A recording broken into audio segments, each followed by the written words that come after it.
من الشيطان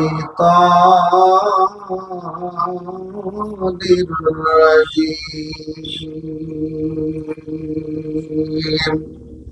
কণ্ঠ উঁচু করেন, সকলে কণ্ঠ এক করেন, আগেও পাশে কে কিভাবে আছেন জানি না, যে যেখান থেকে একসাথে বলবেন, জোরে বলেন আল্লাহু আকবার।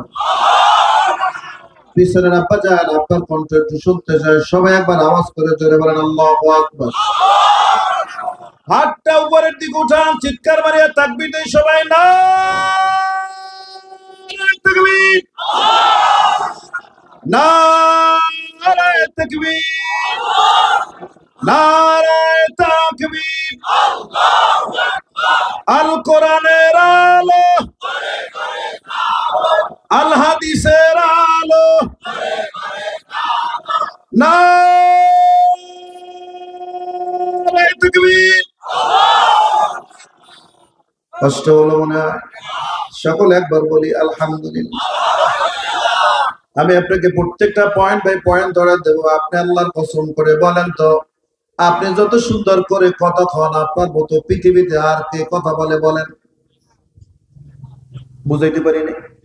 আল্লাহর কসম, একমাত্র ইনসান এত সুন্দর করে কথা বলতে পারে। পৃথিবীর মধ্যে যাহা কিছু আছে, আল্লাহ কাউরে আপনার মতো এত সুন্দর করে কথা বলার সুযোগ দেয় নাই। ঠিক কইলেও ঠিক, না কইলেও ঠিক। কোরআন হাদিস দিয়ে কই, আওয়াজ দেন, হাত উঠে জোরে বলেন ঠিক তবে ঠিক। তার মানে আপনি এত সুন্দর করে কথা বলতে পারেন।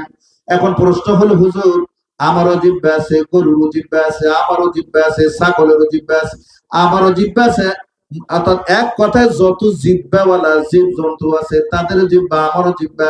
জিহ্বা দেখতে মনে হয় একই রকম, কিন্তু আমি কথা বলি, তারা কথা বলে না। এর প্রশ্ন হলো, আল্লাহ আপনাকে সুযোগটা করে দিয়েছেন,